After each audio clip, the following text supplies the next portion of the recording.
The ballroom felt too small. Derek Hayes stood frozen in a circle of faces he hadn't seen in 15 years, watching his ex-wife deliver the final blow with surgical precision. "You were never a good father, Derek." Jessica's voice carried across the grand ballroom of the Sentinel Hotel, clear and certain. Around them, former classmates from Portland State University went silent. Someone whispered, "Jesus." A woman near the bar covered her mouth. The jazz trio in the corner kept playing oblivious. Derek's face went blank. Not angry, not defensive, just empty. Michelle Carter smirked from Jessica's left sidearms crossed like a bodyguard. Lauren Mitchell stared at her fry boots, refusing to meet anyone's eyes. "I don't want to embarrass you." Jessica's tone softened, almost maternal. "But people deserve to know what I went through. You were a decent husband, but you weren't a good father. I couldn't let Emma grow up in Portland thinking that was normal." The crowd shifted. Whispers spread. Derek felt the weight of their judgment pressing down like wet concrete. "I hope you've at least tried to improve since I left for Chicago." Jessica paused, letting the words sink in. "For Emma's sake." Derek's throat closed. He couldn't speak, couldn't defend himself, couldn't do anything but stand there while his past was rewritten in front of 50 people who used to know him. "I need some air." The words came out quiet, almost a whisper. He turned toward the exit, the Portland skyline visible through the tall windows behind him. Then everything stopped. 6 days earlier, Portland, Oregon. Morning light filtered through the kitchen window of Derek's apartment in Northeast Portland's Irvington neighborhood. 6:15 on a Monday, and he was already 2 steps into a routine so ingrained he could execute it half asleep. Emma's lunchbox sat open on the counter, turkey sandwich, apple slices, string cheese, granola bar. Her homework folder waited beside it, math worksheet completed in her careful 9-year-old handwriting. The photo on the refrigerator caught the light. His father, James Hayes, standing in front of the Freightliner plant on Swan Island. Work boots, faded jeans, the kind of weathered face that came from 30 years on a manufacturing line. Someone had scrawled a note across the bottom in black Sharpie. "Character is what you do when no one's watching." Dad Derek stared at it longer than he meant to. "What's this?" Emma appeared in the doorway, already dressed for school in jeans and her Portland Thorns FC sweatshirt. She held a cream-colored envelope, the kind with a person's name typed across the front in serif font. He took it from her. Heavy cardstock. Portland State University. Class of 2009. Reunion printed in forest green. Saturday, October 14th, 7:00 p.m. The Sentinel Hotel Grand Ballroom. His stomach dropped. "Are you going?" Emma set her backpack on a chair, eyes bright with curiosity. "I don't know, kiddo." "You should go." She pulled out a chair and sat swinging her legs. "You never do anything fun anymore." "I do fun things." "Like what?" He opened his mouth, closed it. She had him there. "We went to that Timbers game last month." "That was for my field trip. It doesn't count." She tilted her head, studying him with the unnerving perception kids sometimes had. What's the worst that could happen? The worst. Derek could think of several scenarios, all of them involving Jessica. The last reunion had been 5 years ago at the University Club downtown. She hadn't shown. He'd spent 2 hours making small talk with people he barely remembered, then left early to pick up Emma from his sister's place. This time felt different, heavier. Will Mom be there? The question landed like a stone in still water. I don't know. Emma nodded slowly, then went back to her cereal. The subject closed. She'd learned not to push when it came to her mother. 6 years of custody arrangements and unanswered phone calls had taught her that some topics weren't worth the energy. Derek looked at his father's photo again. Character is what you do when no one's watching. Maybe you're right. He tucked the invitation into his pocket. I'll think about it. Emma smiled, the kind that lit up her whole face. Good. You need to do something besides work and soccer practice. She wasn't wrong. 20 seconds of memory flashed through his mind. Courthouse wedding. July after 2010. Jessica in a simple white dress, him in his only suit. Her pregnant 6 months later glowing in their tiny apartment near campus. The custody hearing at Multnomah County Circuit Court, March 2018. Her lawyer whispering about appeals. Her face when she said no, she needed to focus on her career. The divorce papers signed in an office on SW Broadway, both of them numb and distant. Derek blinked the images away. That was then. This was now. Finish your breakfast. We leave in 20 minutes. The 27th floor of the U.S. Bancorp Tower offered views of Mount Hood on clear days. This wasn't one of them. Gray clouds hung low over downtown Portland, the kind of October morning that promised rain by noon. Derek sat at his desk outside Catherine Montgomery's corner office reviewing her schedule for the week. Seattle on Saturday for a Boeing acquisition dinner. San Francisco on Tuesday for investor meetings. A logistics review in Bend the following Thursday. His job was to make sure every detail aligned flights, hotels, ground transportation meeting agendas. Derek, Ryan Cooper approached, 24 years old and nervous as hell. Junior analyst 3 months into the job, still figuring out how to navigate corporate culture. What's up? I've got the quarterly presentation in an hour. Ryan ran a hand through his hair. I don't know if I'm ready. Derek minimized his screen. You know the numbers? Yeah. You verified the data sources 3 times. Then you're ready. Derek leaned back in his chair. Don't apologize before you start. State your conclusion first, then show your work. They want the answer up front, not a mystery novel. Ryan nodded, but the anxiety didn't leave his face. Did someone teach you that, my father? Derek glanced at the small framed photo on his desk, same one from the fridge at home.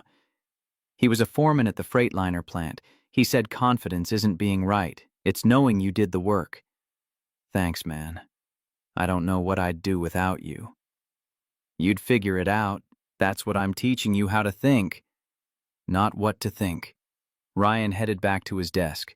Through the glass wall of Catherine's office, Derek saw her look up from her laptop. She'd heard the conversation. Her expression didn't change, but something in her eyes shifted. Acknowledgement, maybe. Or calculation. Derek. Her voice carried through the open door. Come in. He grabbed his tablet and entered. The office was exactly what people expected from a billionaire CEO, floor-to-ceiling windows, minimalist furniture. A desk that probably cost more than his car. Catherine sat behind it in a charcoal power suit. Black coffee in a plain ceramic mug, every detail precise. Seattle on Saturday. She pulled up a file on her laptop, angled the screen so he could see. The Boeing dinner is at 7. I want you to coordinate with their logistics team on the distribution proposal. Already done. They're sending the updated specs this afternoon. Good. She typed something, then paused. The Sentinel Hotel, downtown Portland. Same place as your reunion. Derek blinked. He'd mentioned the reunion exactly once 3 weeks ago in passing. Catherine remembered. Yes, ma'am. If you need to leave early Saturday, coordinate with Thompson. I can manage the dinner solo if necessary. I appreciate it, but I'll be there. She nodded already back to her screen. I remember details. That's why you work for me. Dismissed. Derek returned to his desk, that familiar weight settling in his chest. Catherine Montgomery didn't do small talk. Every word served a purpose. If she remembered the reunion, it wasn't idle chit-chat. It was information filed away for future use. He didn't know why that made him easy. 2,000 miles east, Jessica Bradford stood in her luxury apartment in Chicago's River North neighborhood, phone pressed to her ear. Floor-to-ceiling windows offered views of the Chicago River, the kind of real estate that screamed success. I need closure, Lauren. On the other end, Lauren Mitchell sighed. Jessica, it's been 6 years. Exactly. 6 years of everyone thinking he's this devoted single dad, the martyr who stayed in Portland while I chased my career. She paced to the window, staring at the river below. They don't know the truth. What truth? That he forced me out, that I had no choice. Silence on the line. Lauren worked in finance in Seattle, flew in for reunions, kept in touch with the old college crowd. She'd known Jessica since sophomore year at Portland State, back when they lived in Newberger Hall and stayed up late studying for economics exams. Are you sure you want to do this? Jessica turned to face her reflection in the window. Blonde hair perfectly styled, designer dress that fit like it was made for her because it was. Every detail curated. I need people to know what I went through. He gets to play the victim. I get to be the career woman who abandoned her child. Did you talk to Michelle? She'll be there. She still lives in Portland Pearl District. She's on my side. Lauren didn't respond. Jessica could hear the doubt in the silence. I checked his Facebook. He's going. This is my chance to set the record straight. Jessica, I have to do this, Lauren. She ended the call, pulled up her text messages, typed a quick note to Michelle. He'll be there. I checked him. This is my chance. Michelle's response came back in seconds. I've got your back. Jessica walked to her bedroom, opened her closet. Saturday's outfit already hung, waiting, black cocktail dress, expensive but understated. The kind that said she'd succeeded without trying. Her mind drifted to the custody hearing. 6 years ago at Multnomah County Circuit Court, the judge, a stern African-American woman who looked like she'd seen every divorce sob story twice. Jessica's lawyer presenting the case, Derek, was emotionally unavailable, never present, couldn't handle the responsibilities of fatherhood. The judge had awarded primary custody to Derek anyway. We can appeal, her lawyer had whispered. No. Jessica stood gathering her things. I need to focus on my career. The truth was simpler. Chicago had offered her everything Portland couldn't, a 6-figure salary, a title that mattered, a life that didn't revolve around diapers and soccer practice. She'd made a choice. The right choice. But now, 6 years later, that choice looked different in the mirror, especially when people still talked about Derek like he was some kind of saint. She picked up her phone, pulled up the Alaska Airlines app. Portland International Airport, Saturday morning. Return flight Sunday afternoon. Booked. Then the Sentinel Hotel. 1 night, premium room, city view. Confirmed. This wasn't about winning. It was about making sure people knew both sides of the story, making sure Derek Hayes didn't get to be the hero while she played the villain in absentia. Jessica practiced her lines in the mirror. I had to be both mother and father. No too aggressive. I wanted our daughter to have a stable home. Better. Sympathetic without being weak. Saturday couldn't come soon enough. Thursday afternoon. 2:30 on the dot. Derek's desk phone rang, the landline, not his cell. He picked up without checking the caller ID. Derek Hayes. Mr. Hayes, this is Dr. Kenneth Bradford. I'm calling from Chicago. I'm Jessica's husband. Derek went still. He'd never spoken to Kenneth, never even seen a photo. Just knew he existed, wealthy surgeon, remarried Jessica 2 years ago, the kind of man who solved problems with money. What can I do for you, Dr. Bradford? Please call me Kenneth. The voice was smooth, educated, the kind that came from generations of private schools and country clubs. I'm calling because my wife is struggling. She misses Emma terribly. It's affecting her mental health. Derek's jaw tightened. I'd like to propose a modification to the custody arrangement. Nothing dramatic. Just let Jessica have Emma for Thanksgiving, Christmas, spring break. The major holidays. I think it would help. That's not... I'm prepared to make this worth your while, Mr. Hayes. $50,000. Wire transfer today if you'd like. All you need to do is agree to the modification. The number hung in the air. $50,000. More than Derek made in a year as an executive assistant. Enough to pay off his car bill, Emma's college fund, maybe take a real vacation for once. His hands started shaking. My daughter isn't for sale. Everyone has a price, Mr. Hayes. 75, 100, name it. You don't know the right people. Derek hung up. The phone felt like lead in his hand. Catherine's door opened. She stepped out with her coffee mug heading toward the break room. Saw his face. Everything all right? Yeah. He forced his voice steady. Just someone trying to buy something that isn't theirs. She stopped, set the mug on his desk. What did they offer? $50,000 for custody modification. Catherine's expression didn't change, but something shifted in her eyes. Ice cracking just beneath the surface. And you said, I'm not for sale. Neither is my daughter. She picked up her mug, nodded slowly. Good answer.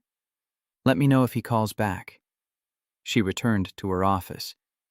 Derek sat there, pulse hammering in his ears. $50,000.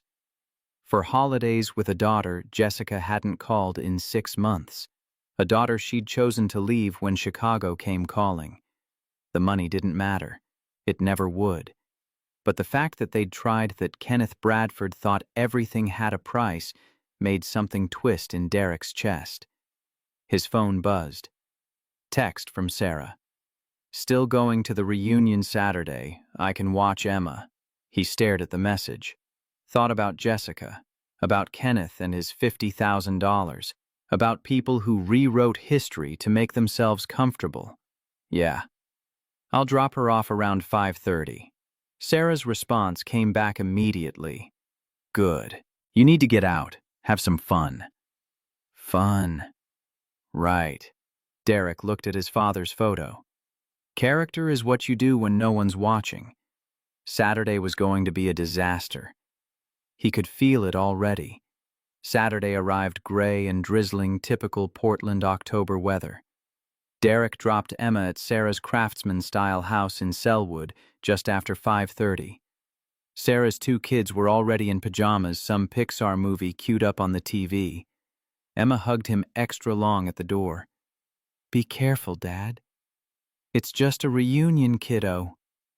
Mom makes people sad when she talks.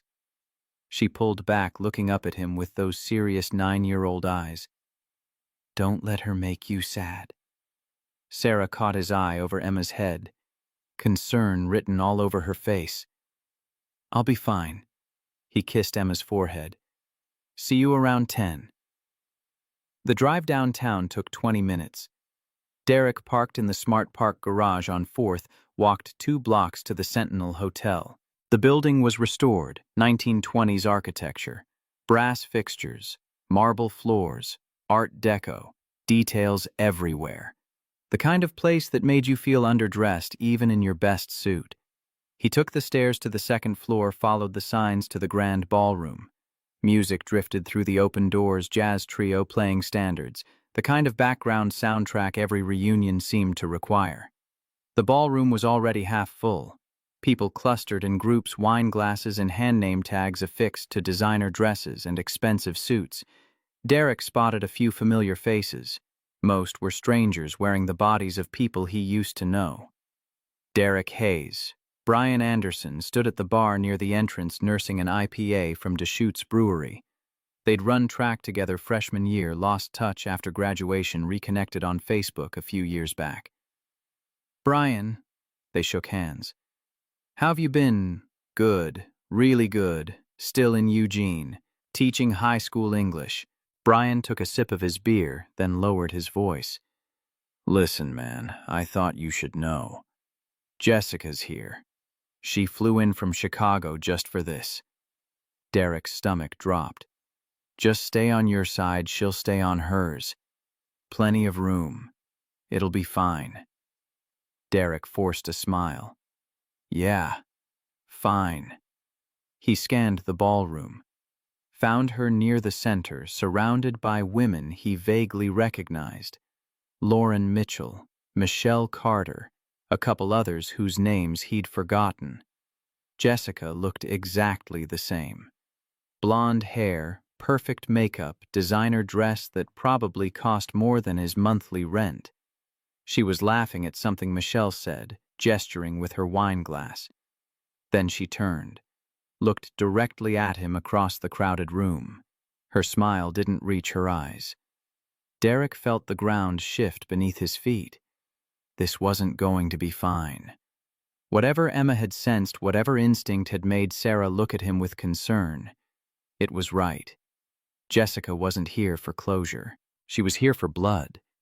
Derek tried to stay peripheral, talked to an old classmate about software engineering, discussed Portland's housing market with someone from his economics seminar, kept one eye on Jessica the whole time, tracking her movement through the room like a storm front.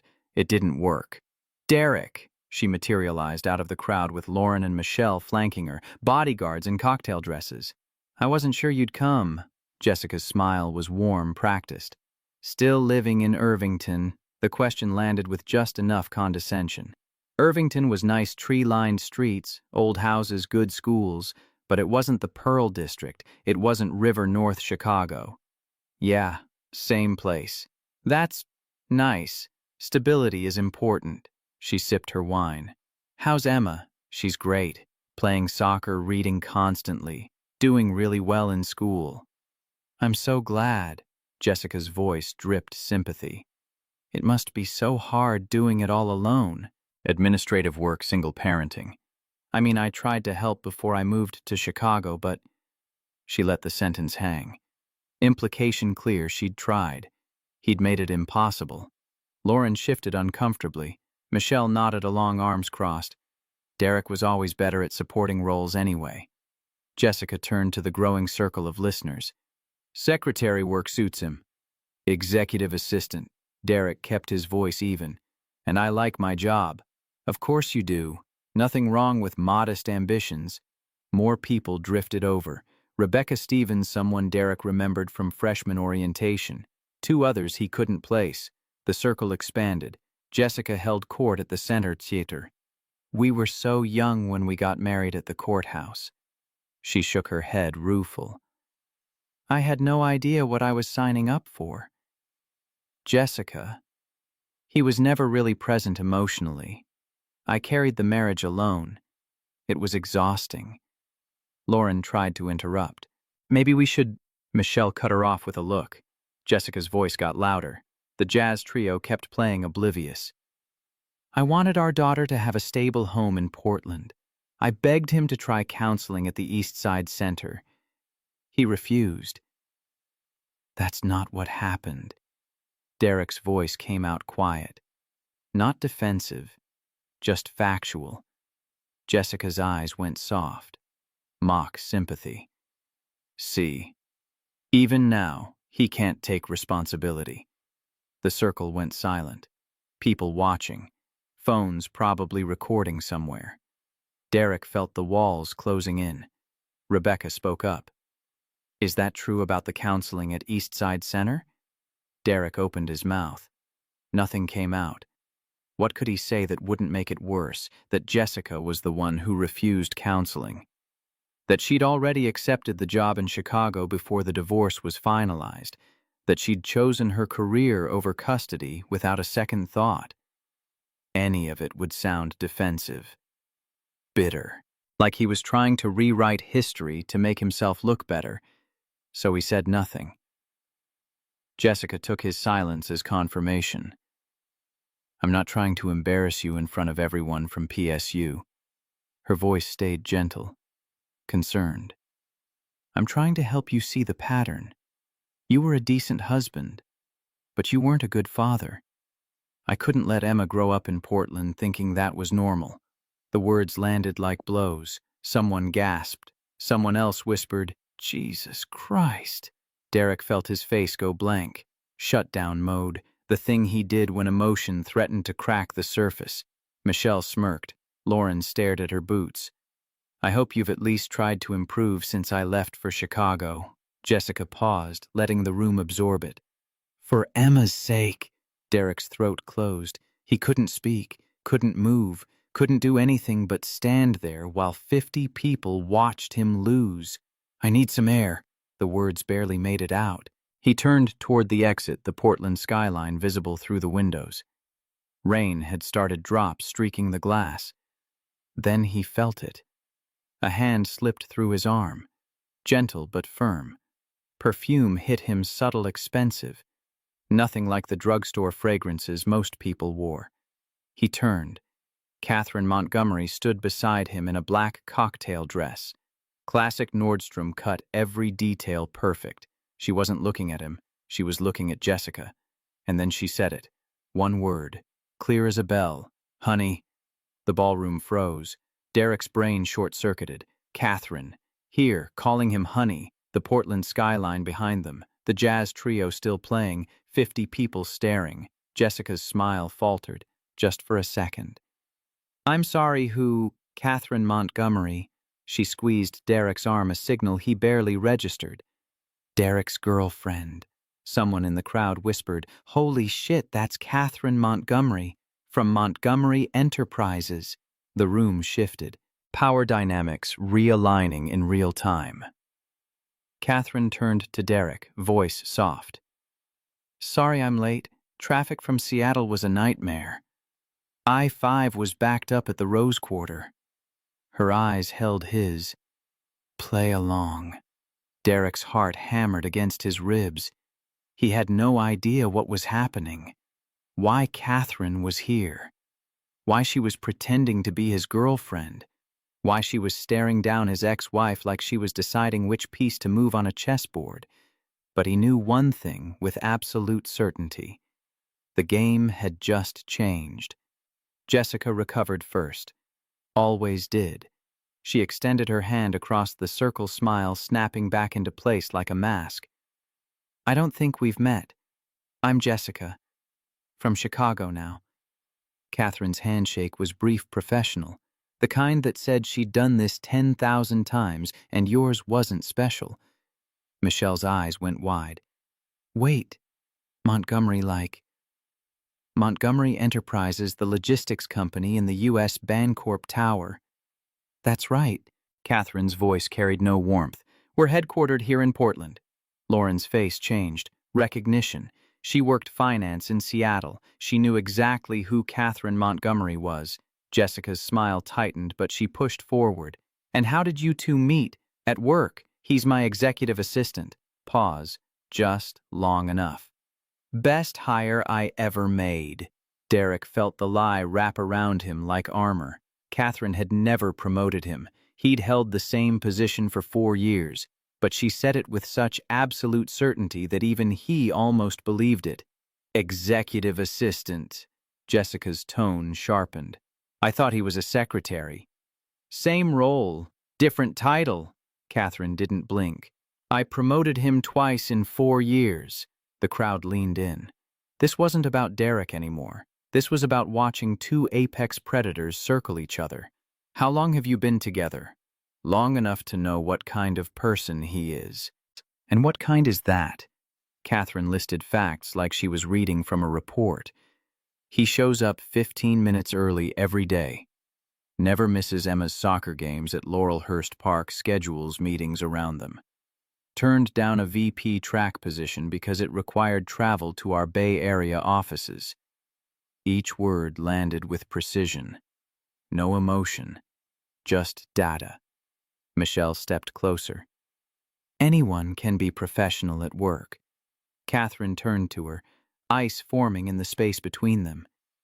People who lie at home usually lie at work. I've found the opposite is also true. Rebecca spoke up, arms crossed now. That's a pretty bold claim, Ms. Montgomery. I don't make claims. I make observations based on 4 years of daily interaction. The jazz trio finished a song, started another. The room waited. I've worked with Derek for 4 years. In that time, he's requested early leave exactly 12 times. Every single one for Emma. He's made up every hour, usually staying until 7 or 8. Most people don't. Jessica tried to cut in. Well, at work, sure, but he also pays child support. Catherine's voice stayed level. Despite having full custody. Did you know that? Jessica flinched. Actual physical reaction gone in a second, but unmistakable. The crowd murmured. Derek felt the energy shift. People reassessing, recalculating who the victim was in this story. Catherine pulled her iPhone from her clutch. "Derek, when did you finalize the divorce?" He blinked, following the script without knowing where it led. March 2018, at the Multnomah County Courthouse. She turned to Jessica. "And when did you move to Chicago?" "I don't see how that's relevant to humor me." Jessica's jaw tightened. June 2018. I had a job offer at Kellerman Pharma." "So you moved 3 months after the divorce. For your career." "I had an opportunity I couldn't pass up." "Did you ask for joint custody during those 3 months while you were still in Portland?" Silence, the kind that screamed. "Did you petition to modify the custody agreement after you moved to Chicago?" "I couldn't afford the legal fees for interstate." Catherine's expression didn't change. "You're a marketing director at Kellerman Pharma in Chicago. According to Glassdoor, that position pays between $170,000 and $190,000 annually." Gasps rippled through the crowd. Someone's wine glass clinked against their teeth. "And your husband, Dr. Kenneth Bradford, just offered Derek $50,000 this week to modify custody, so money clearly isn't the issue." Jessica went pale, actually pale. "What Kenneth wouldn't—" "He called Derek's office line on Thursday at 2:30 p.m. Derek turned him down. Did you not know?" The room held its breath. "You didn't fight for custody because you didn't want it. You chose Chicago over Emma. That's not Derek's failure. That's yours." Jessica's voice cracked. "You don't understand what it's like to choose between career and child. You're right, I don't make that choice, but I know what it's like to own the choices I do make." Lauren walked away, just turned and headed for the bar without a word. The coalition fracturing in real time.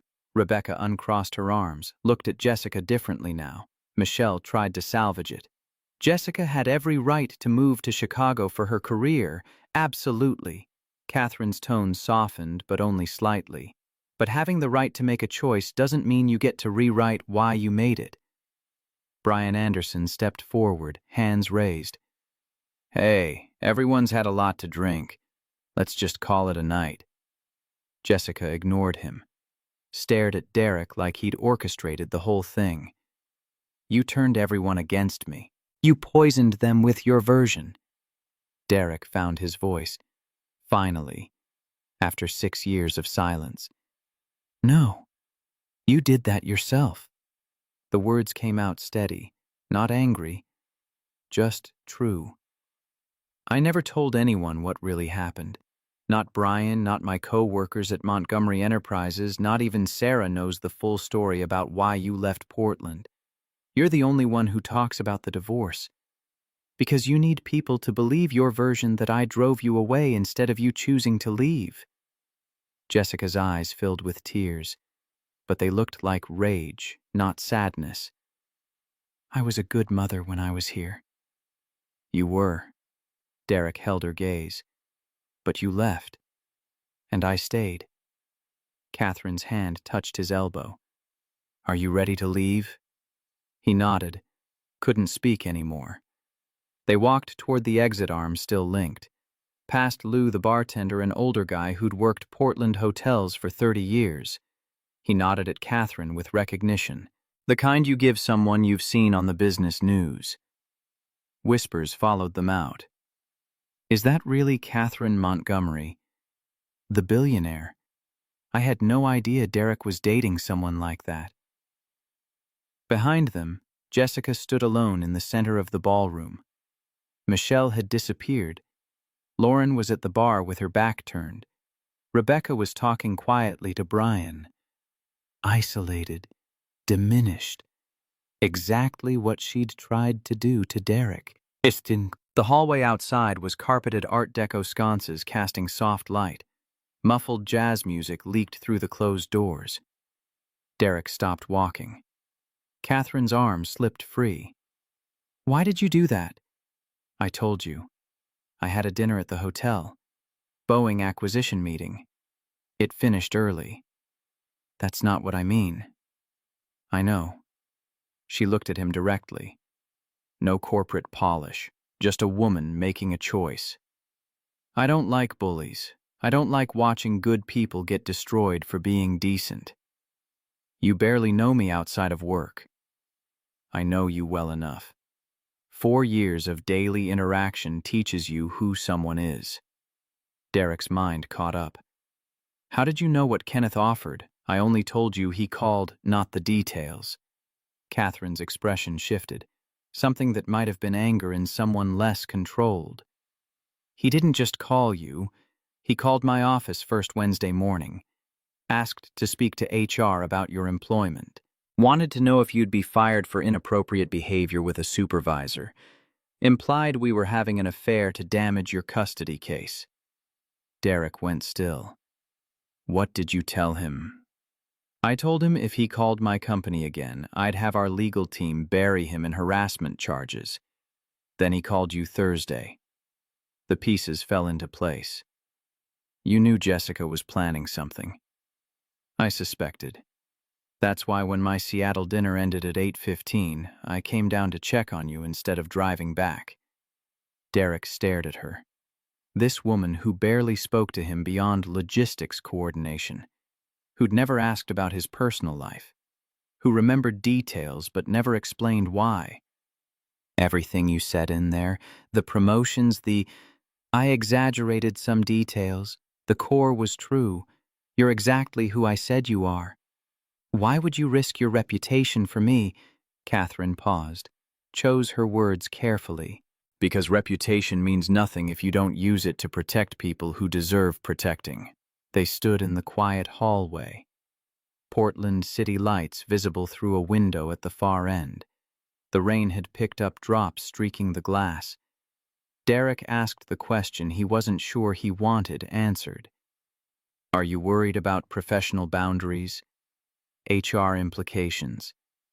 I stopped worrying about that when I built my own company. I make the rules. She turned toward the window, voice dropping just slightly. I was divorced at 28.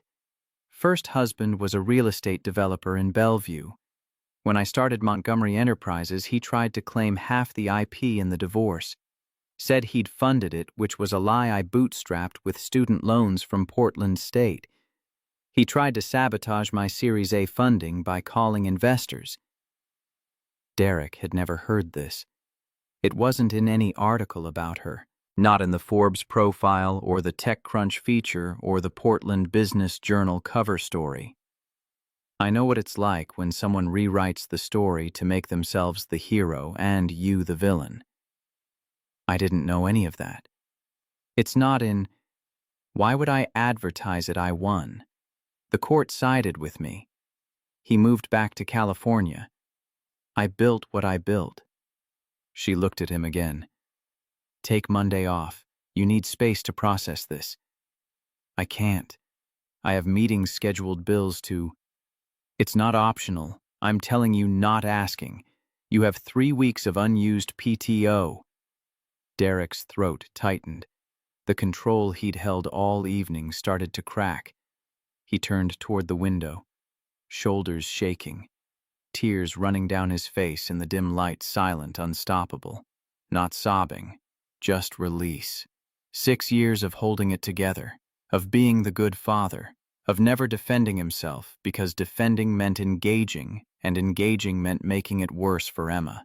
All of it breaking open in a hotel hallway. Catherine hesitated, then stepped closer. Hey, Derek, look at me. He turned, wiping his face with his hand. Sorry. I needed someone to believe me. For once, someone besides Sarah or Emma, someone who didn't have to. I do believe you, and I'm not the only one.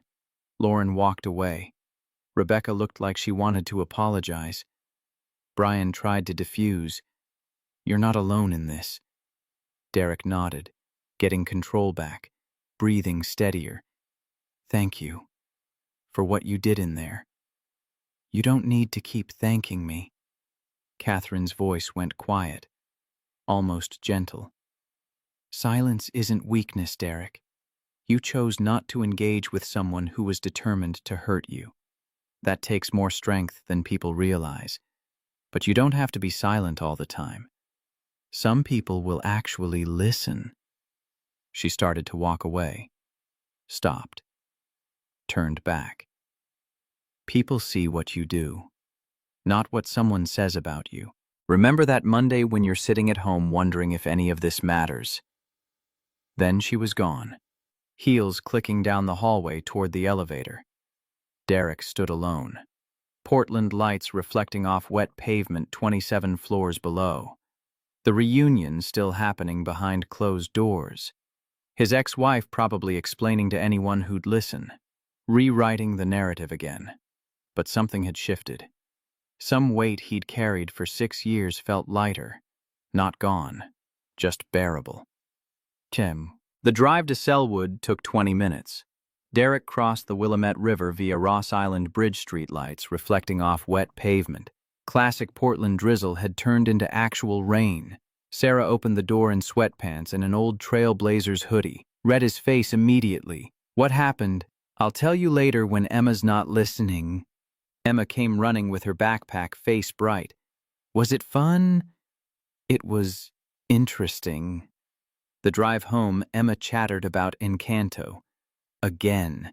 She'd seen it 100 times but still found new details to discuss. Derek watched her in the rearview mirror, grounding himself in her voice. Did you see Mom? The question came casual, not loaded. Yeah, I saw her. Did she ask about me? She did. Emma nodded. Okay. She went back to talking about the movie. The subject closed. 6 years of this had taught her when to push and when to let go.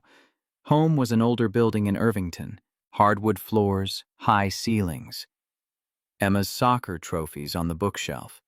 The kind of place that was comfortable without trying to impress anyone.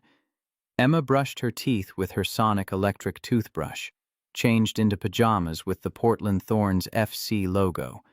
Derek tucked her in, pulling the blanket up to her chin. Are you sad? Direct question. No preamble. No. Just thinking. About Mom. A little. Emma studied his face. You're a good dad. Better than she says.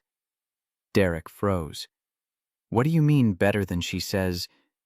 I heard her once. On the phone to Grandma Bradford. She was visiting from Chicago last year. Mom said you didn't try hard enough to make her stay in Portland. The words hit like a fist. His daughter had been carrying this, knowing her mother talked about him that way. But Grandpa James used to say trying is what counts, and you try really hard every day. Derek's voice came out thick. You remember Grandpa saying that you were only 4 when he passed? I remember some stuff. He said character is what you do when no one's watching, and you have lots of character, Dad. He couldn't speak, just nodded. I don't remember when you guys were married, but I remember you've always been here, always picking me up from school, always at my soccer games, always making my lunches. Derek kissed her forehead. And I always will be, kiddo. Always. She closed her eyes, asleep in minutes. He walked to the kitchen, made coffee even though it was past midnight, Stumptown beans from the local roaster, sat at the small Formica table. His phone buzzed. Text from Brian. You okay, man? That was intense. Let me know if you need anything. Then an unknown 503 area code. This is Lauren Mitchell. I got your info from the PSU reunion list. I'm sorry about tonight. Jessica had this planned for weeks. She flew in from Chicago specifically for this. It was wrong. Derek stared at the message. Premeditated. Not a spontaneous confrontation. She'd planned it, rehearsed it, coordinated with Michelle. He typed back, Thank you for saying that. I appreciate your honesty. Lauren's response came immediately. For what it's worth. Catherine Montgomery was right about everything. I've known Jessica since we lived in Newburger Hall sophomore year. She's not a bad person, but she needs to be right, and when she's not, she rewrites things until she is. Derek. Yeah, I know. He set the phone down, pulled out a yellow legal pad from the junk drawer, sat at the kitchen table with his coffee, started writing. What actually happened in my marriage. Not for anyone else, not for Emma or Sarah or some future court case, just for himself. To remember his own truth while it was still clear in his head. He wrote for an hour, put the pages in the drawer with the bills and takeout menus, went to bed. Monday. Derek stayed home. Catherine's orders. He vacuumed Emma's room, wiped down the kitchen, did laundry in the building's basement with quarters in the old Maytag machines. Routine as self-care, sat on the couch flipping channels, Trailblazers game replay, local news, cooking show. Nothing held his attention. Catherine's words kept circling. Some people will actually listen. He'd spent 6 years not defending himself, not because he was weak, because he was protecting Emma from the conflict, from having to choose sides, from being caught in the crossfire of adults who couldn't let go. But maybe Emma was old enough now. Maybe some truths needed to be spoken. Or maybe silence was still the right choice. Derek pulled out the legal pad again. Read what he'd written. Put it back in the drawer. Some things didn't need an audience. Tuesday morning, 7:45. 15 minutes earlier than usual. Derek took the elevator to the 27th floor. Nodded to the security guard who knew him by name. Catherine's office door was closed.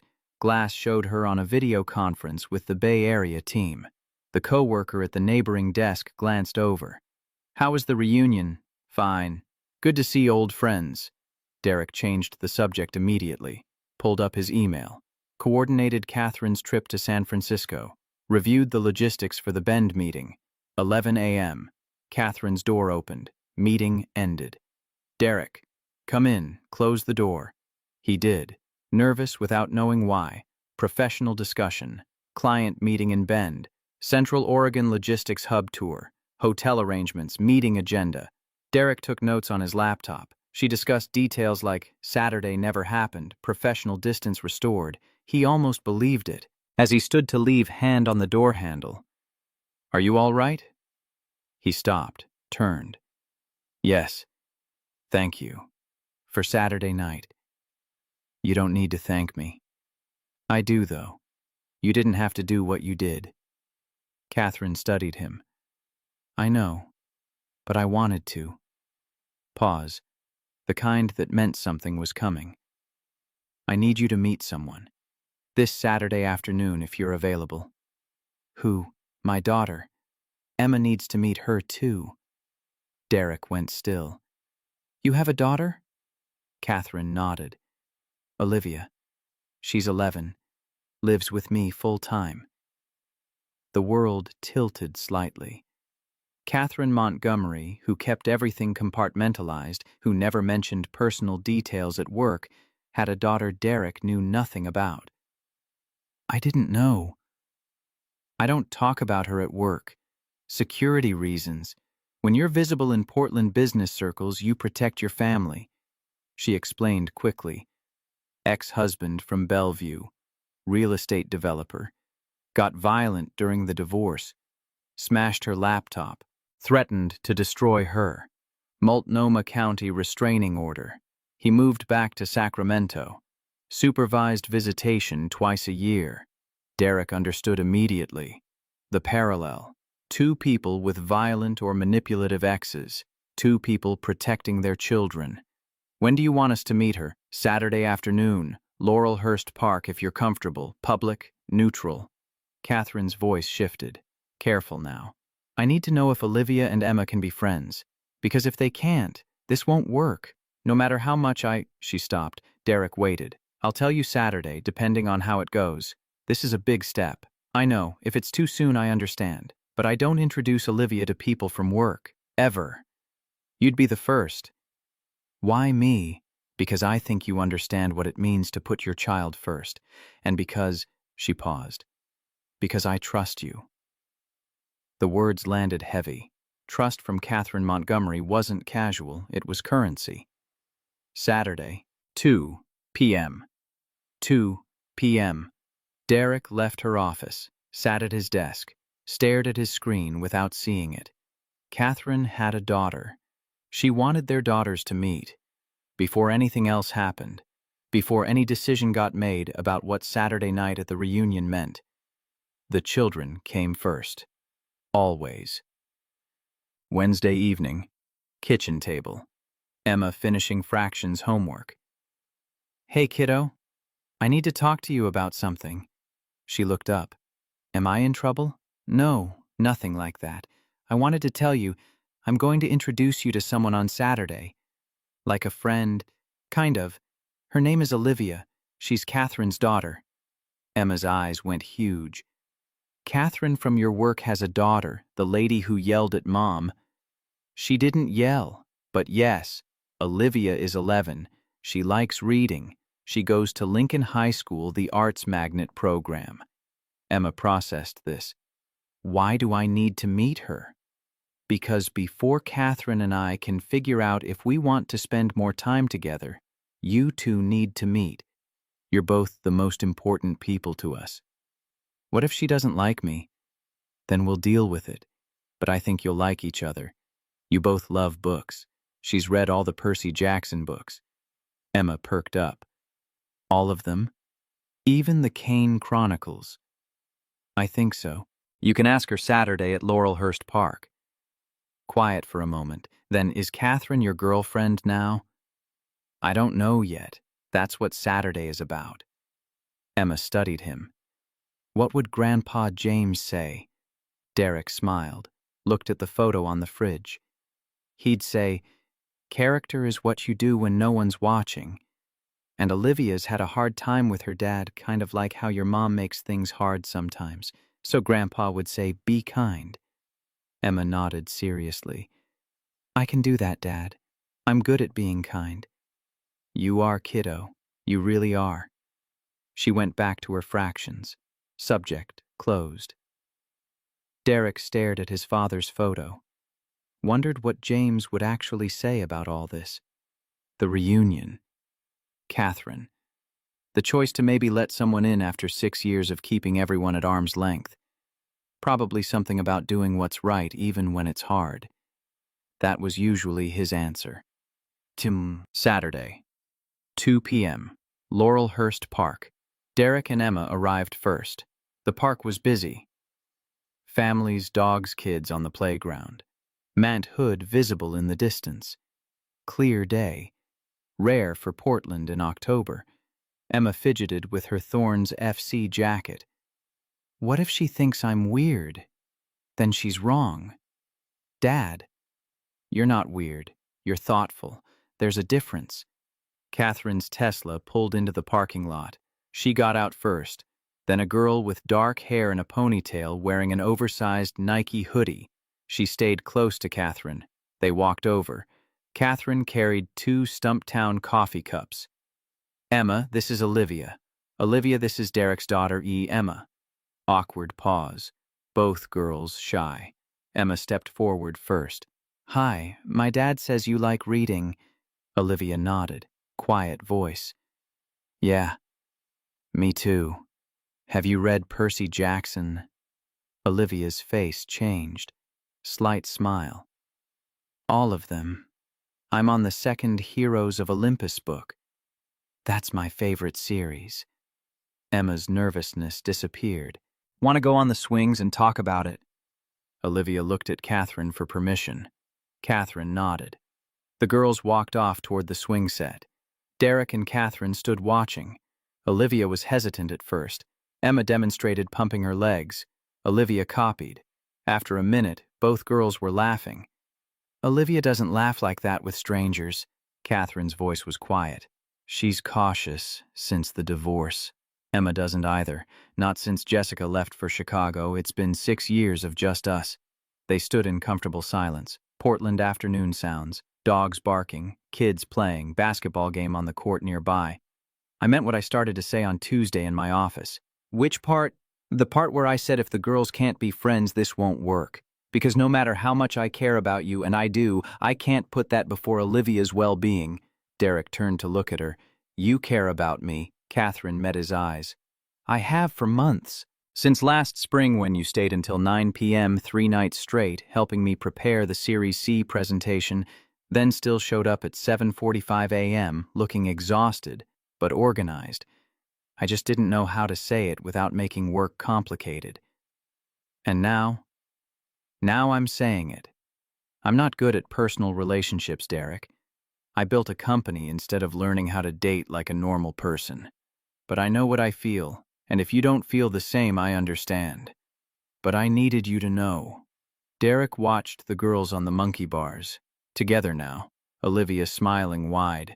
My father used to say the right choice is usually the hard one. Walking away from this would be easy. Staying in my comfortable routine would be easy. This, he gestured between them. This is terrifying.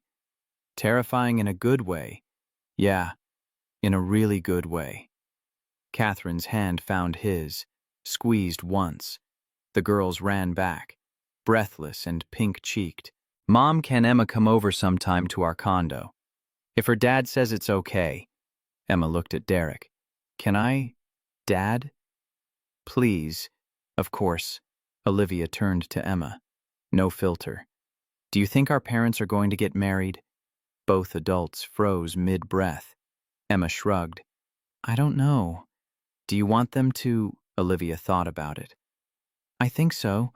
Your dad seems really nice, and my mom is way happier when she talks about him at home. She smiles at her phone. Emma grinned. My dad is happy when he talks about your mom, too. He gets all quiet and weird. Olivia giggled. Then they should just do it. Adults make things too complicated. Both girls laughed, turned to run back to the slide. Emma called over her shoulder, loud enough for everyone to hear, if you love each other, just get married. That's what Grandpa James would say. They ran off.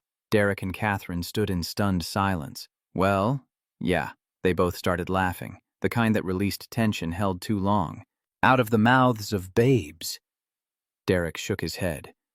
My dad would have loved her directness. They watched the girls play. Two kids who'd been cautious with strangers finding each other through books and shared experience.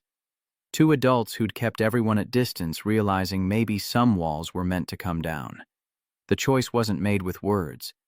It was made in silence, in watching their daughters laugh together, in hands that stayed linked even after the girls ran off. Some decisions didn't need discussion. They just needed permission. And two 9- and 11-year-olds had just given it. Monday morning, Lauren Mitchell texted, Can I buy you coffee? I owe you an apology in person. Derek met her at Stumptown Coffee Roasters on SE Division Street. 5:30 after work. Lauren already had 2 Americanos waiting. She sat across from him, looked uncomfortable. I'm sorry, I should have said that Saturday night, but I was a coward. Derek wrapped his hands around the cup. You walked away. That took guts. Not enough. Lauren stared at her coffee. Jessica had been planning that reunion attack for 6 weeks. Called me multiple times from Chicago rehearsing lines. She felt like you got custody by playing victim in court. She needed to prove she was right to move to Chicago. Why are you telling me this? Because you deserved better than what we did Saturday. And because Catherine Montgomery scared the shit out of me in a good way. She saw through Jessica in 5 minutes. I've known Jessica since sophomore year at Portland State, and I've been making excuses for her for 15 years. Derek took a drink. Is she okay, Jessica? Lauren's expression changed. Honestly, no. But that's not your problem to solve. She explained. Jessica's remarriage was struggling. Dr. Kenneth Bradford was controlling, monitored her phone. She couldn't go anywhere without telling him. Lauren thought Jessica needed to prove she'd made the right choice leaving Portland. She used to ask me about Emma. She stopped about a year ago. Derek processed this. Jessica's guilt manifesting as attack. The psychology made sense, even if the behavior didn't. For what it's worth, Michelle was wrong to encourage her. I should have stopped it. You walked away Saturday. That's what mattered. They talked for another 20 minutes. Lauren asked about Emma. Derek said she was great soccer reading school. That's all that mattered. Lauren left first. Derek sat with his coffee watching Portland commuters rush past on Division Street. Rain starting again. Always rain in October. His phone buzzed. Text from Catherine. How's Emma doing with Saturday? She's excited. Asked if Olivia likes soccer. Olivia asked the same thing about books. Derek smiled. Typed back. We might have created something here. That was the idea. 3 dots appeared. Disappeared. Appeared again. Dinner Friday. All 4 of us. My place. Derek stared at the message. Dinner. At Catherine's condo. The 4 of them together. Emma would love that. Good. 7 p.m. I'll text you the address. He set the phone down, looked out the window at the rain. 6 years of keeping everyone at distance, of routine and safety and never letting anyone close enough to hurt Emma again. All of it unraveling because a billionaire CEO had walked into a reunion and said one word, honey. Friday, 7 p.m. Catherine's condo in the Pearl District. Derek had expected impressive, still wasn't prepared. 23rd floor, floor-to-ceiling windows overlooking Portland, kitchen that looked like it belonged in a restaurant, living room with furniture that cost more than his car. But Olivia's books were everywhere, stacked on the coffee table, shelved along one wall. Percy Jackson, Harry Potter, Rick Riordan's entire catalog. Emma, Olivia appeared from a hallway, face bright. I have the Heroes of Olympus books in my room. Want to see... The girls disappeared. Derek stood in the entryway, suddenly aware of the distance between his world and Catherine's. Stop thinking! Catherine emerged from the kitchen with wine. They don't care about any of this. Neither should you. Your place is... expensive. I know, it's also just a place. She handed him a glass. Dinner's in 20 minutes. Chicken piccata. Olivia requested it because she read about it in a book. Derek laughed. Of course she did. They moved to the living room, sat on a couch that probably cost 5 figures. Girls' laughter echoed from Olivia's room. How's work been? Catherine sipped her wine. Tense.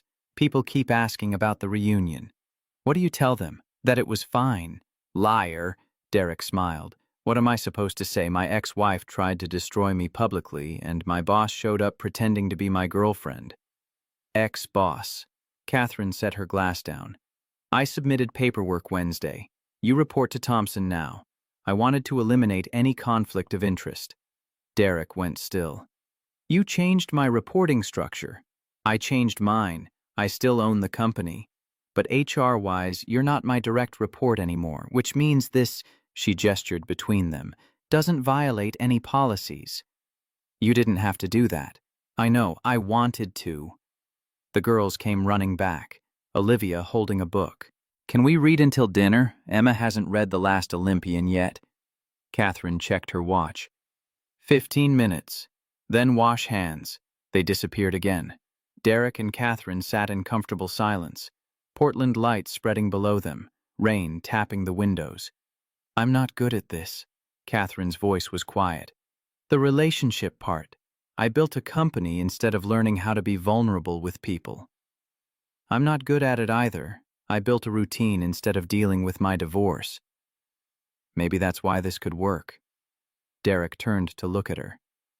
What's this exactly? I don't know yet, but I'd like to find out. Dinner was easy. Olivia and Emma talked about books. Catherine asked Emma about soccer. Derek told Olivia about his father working at Freightliner. Your dad sounds like he was cool. He was. Worked the line for 30 years, never missed a day. Catherine met his eyes across the table. Understanding passing between them without words. After dinner, the girls played a board game. Derek helped Catherine with dishes. This feels normal. He rinsed a plate. Weirdly normal. Good weird or bad weird? Good weird. Catherine smiled, rare and genuine. 9 p.m. Derek and Emma left. Hugs at the door. Olivia making Emma promise to text about the next Percy Jackson book. In the car driving home, Emma was quiet. You okay, kiddo? Yeah, I like Olivia, and Catherine's nice. But, no but, She looked out the window. I'm not used to you being happy with someone else. It's different. Derek pulled into their apartment parking lot, turned off the engine. You're allowed to feel however you feel about this. If it's too fast or too weird or you're not ready, you tell me. Catherine and I both agreed you and Olivia come first, always. Emma nodded. I know. I just wanted to say it out loud. Thank you for being honest. They walked upstairs. Emma got ready for bed. Derek tucked her in. Dad? Yeah. Mom made you sad. You don't have to stay sad because of her. The words landed soft but certain. Permission from the person whose opinion mattered most. I know, kiddo. I'm working on it. She closed her eyes. Asleep in minutes, Derek walked to the kitchen, made coffee, sat at the table with his father's photo. Character is what you do when no one's watching. James Hayes had taught him that, had lived it for 30 years on a factory floor, never complained, never looked for recognition, just showed up and did the work. Derek was trying to do the same, show up for Emma, do the work, build something stable. But maybe showing up also meant letting someone in. Maybe doing the work included letting yourself be happy. Maybe his father would have approved of that too. Yes, 3 months later. December, Saturday morning, 9 a.m. Derek's kitchen, pancakes on the griddle, Christmas lights visible through the window on neighboring houses. Emma and Olivia both at the counter in matching Portland Thorns pajamas, Olivia's Christmas gift from Emma last week. Coach says I'm getting better at defense. That's because I've been practicing with you. Doorbell. Catherine with Stumptown coffee and a bag of bagels from Spielman Coffee Roasters. She kissed Derek briefly. The girls said, "Ew," but giggled. The phone on the counter buzzed. Jessica Bradford on the caller ID. Derek paused, showed Catherine silently. Your choice. Always your choice. He declined the call. Set the phone face down. Emma heard. Was that Mom? Yeah, I'll call her back when you're ready to talk, kiddo. Emma thought about it. Maybe next month. Christmas was nice without the drama. That's fair, Olivia spoke up. My dad still tries to call sometimes from Sacramento. Mom always lets me decide when to talk. That's good. Emma poured syrup on her pancakes. Parents should listen to kids about stuff like that. Yeah, it's called boundaries. My therapist taught me that word. That's a good word. Catherine caught Derek's eye. Quiet conversation happening without words. You're teaching them to set healthy boundaries. That's a gift most adults never learn. Derek flipped a pancake. My father taught me. He said you teach kids by showing them, not telling them, so I'm just passing it on.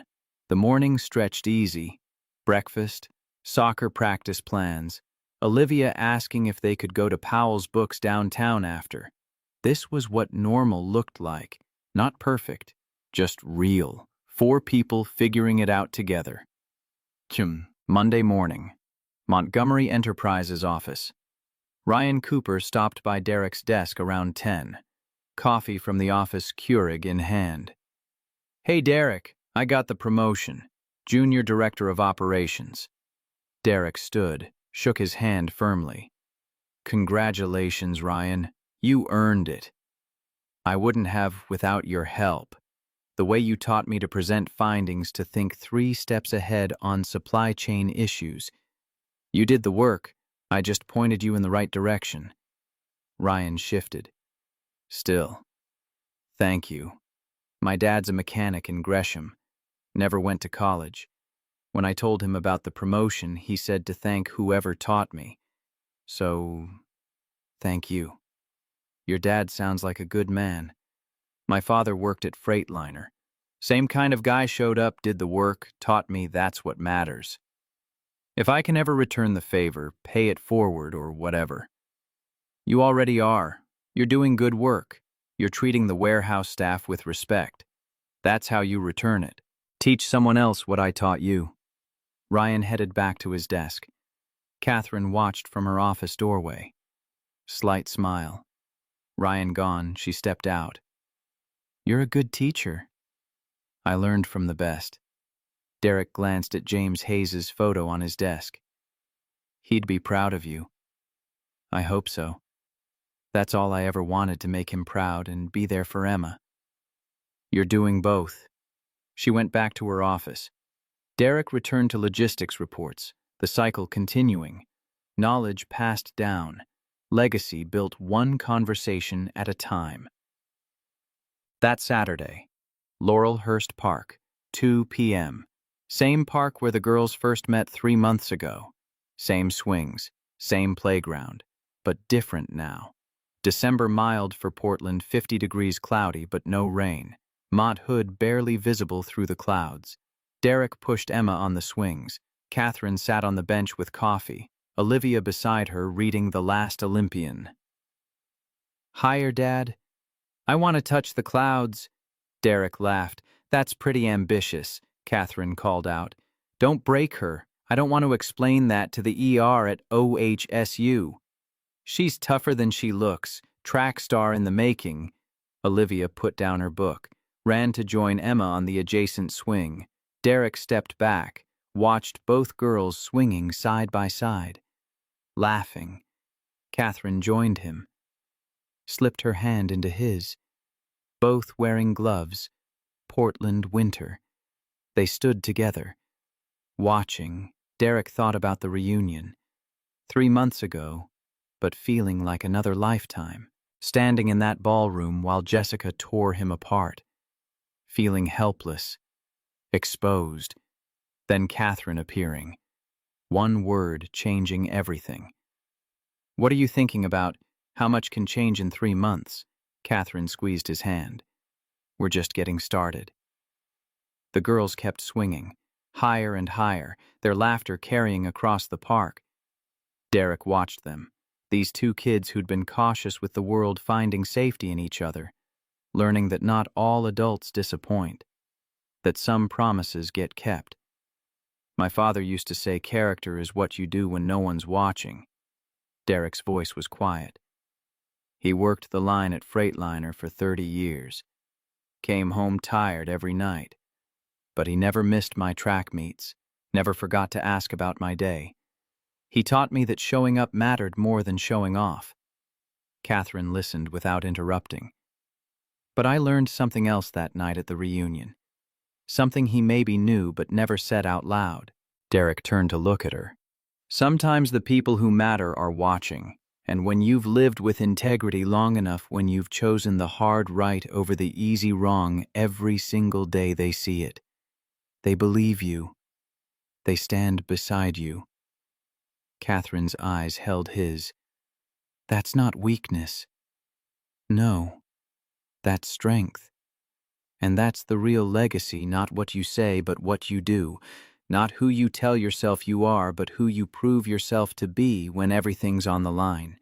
The girls ran back, breathless.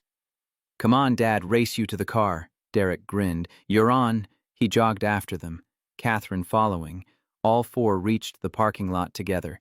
Derek's Honda Accord and Catherine's Tesla parked side by side. Visual representation of two worlds that shouldn't work, but somehow did. They piled into Catherine's car, headed to her condo for dinner. In the back seat, Olivia and Emma talked about the next book they'd read together, making plans for sleepovers and soccer games and all the small details that built a life. Derek glanced at Catherine. She was smiling, the kind that reached her eyes. What? Nothing. Just thinking this was worth it. What was All of it. The risk, the vulnerability, the choice to try. Derek reached over, took her hand. Yeah, it was. 6 months after the reunion. April in Portland. Cherry blossoms blooming in Laurelhurst Park. Maint Hood visible on clear spring days. Derek stood in the ballroom of the Sentinel Hotel. Same room where Jessica had tried to destroy him. Same brass fixtures and Art Deco details. Different event this time. The Portland Community Foundation Spring Gala. Black tie optional. Business leaders and philanthropists filling the space. Catherine at his side in a midnight blue gown. Olivia and Emma with Sarah for the evening they'd protested, missing a fancy party, but compromised when promised ice cream and a movie marathon. You ready? Catherine adjusted his tie. No, but I'm doing it anyway. They moved through the crowd. Derek shook hands with people whose names he'd only seen in the business section. Catherine introduced him without fanfare, just his name, his role, the assumption that he belonged here. The foundation was announcing new grants tonight. Catherine had pushed for one specific recipient. At 8 p.m., the foundation director took the podium.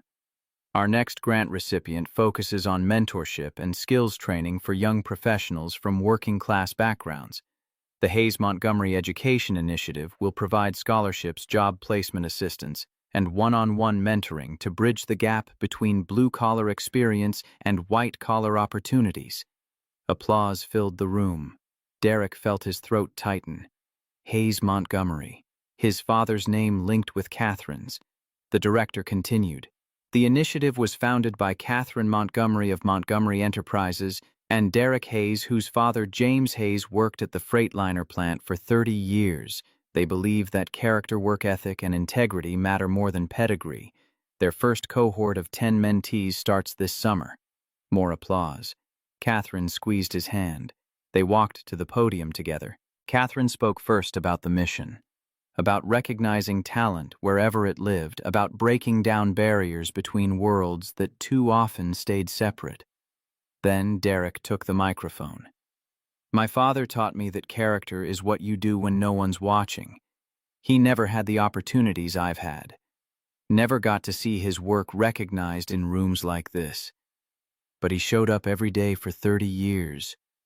Did the work, raised a son, left a legacy. He paused, found his voice again. This initiative is about honoring people like him, about giving opportunities to kids whose parents work factory floors and construction sites and service jobs. Kids who understand hard work because they grew up watching it. Kids who just need someone to believe they belong in places they've been told they don't. The crowd was silent, listening. James Hayes died when I was 25. He never met my daughter, never saw what his lessons built, but everything. I am everything I've tried to be. It comes from him, from his example, from his insistence that showing up mattered. Derek looked at Catherine. She nodded. This foundation exists because sometimes the people who matter are watching.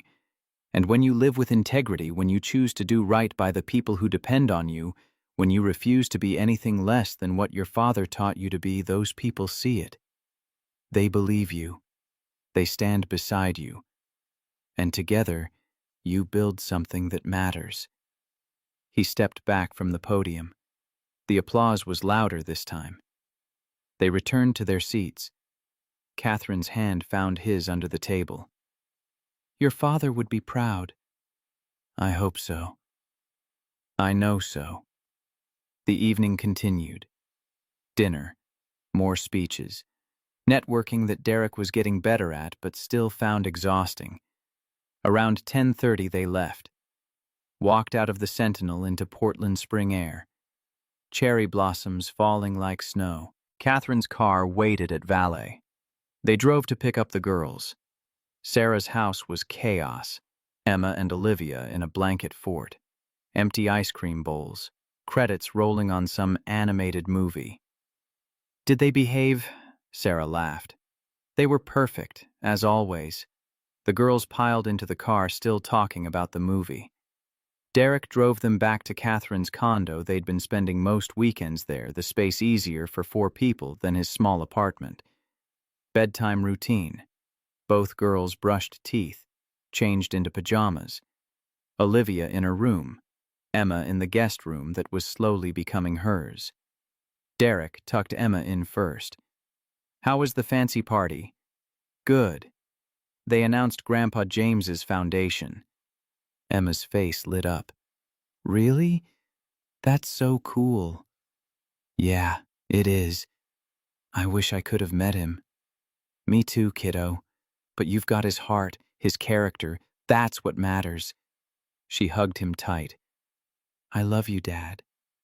"Love you too." Olivia was already half asleep when Derek checked on her, Catherine sitting on the edge of the bed. "Good night, Derek." Olivia's voice was drowsy. "Good night, Olivia." He closed the door quietly, found Catherine in the living room, Portland lights spreading below them. Wine poured. She handed him a glass. They stood at the window. "Thank you." Derek's voice was quiet.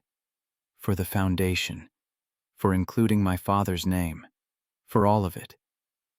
It was your idea. You made it real." Catherine turned to face him. "We made it real. Together." They stood there.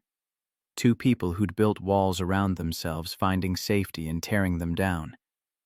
"I keep thinking about that night at the reunion." Derek set his glass on the table. "Standing there while Jessica tried to destroy me. Feeling helpless. And now I'm standing in the same building watching our foundation get announced. With you. With our daughters asleep down the hall. Building something that matters." Catherine smiled. "Character is what you do when no one's watching. But it's also what you do when everyone is watching. When you have the choice to walk away or stay. To protect yourself or protect someone else. To use power for yourself or use it to change things. Is that what I did?" Derek pulled her closer. "That's exactly what you did. You saw someone who needed defending. You stepped in. You changed everything. You would have survived without me. Maybe. But I wouldn't be here, building this. Happy." They kissed, soft and certain. The apartment was quiet except for the city sounds filtering through the windows. 2 girls asleep in separate rooms. 2 adults who'd found each other through crisis and chosen to build something in the aftermath. Derek thought about his father, about James Hayes standing in front of the Freightliner plant, work boots and weathered face and hands that built things.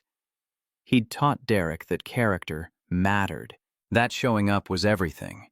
That integrity was the only currency that never devalued. Derek was teaching that to Emma now. Catherine was teaching it to Olivia. Ryan was learning it at work. 10 mentees would learn it through the foundation next summer. The cycle continuing. Knowledge passed down. Legacy built one conversation, one choice, one act of integrity at a time. Not what you say. What you do. Not who you claim to be. Who you prove yourself to be when everything's on the line. 1 year after the reunion. October again. Same weekend. Portland dressed in autumn colors. Derek and Catherine got married at the courthouse.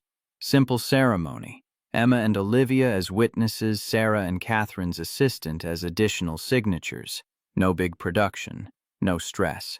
Just 2 people making a choice. Afterward, they took the girls to Laurelhurst Park. Same swings where everything started. Emma and Olivia ran ahead to the playground. Derek and Catherine walked slowly behind. "You think Jessica knows?" Catherine asked. "Probably."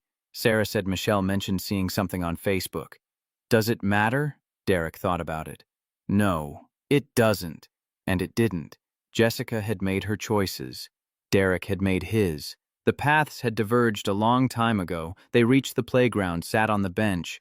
Olivia and Emma were teaching younger kids how to pump their legs on the swings. Patient, kind, showing them the technique. They're good kids. Catherine leaned against Derek. They are. Wonder where they learned that. Probably from some guy whose father worked at a factory and taught him about character. Derek smiled.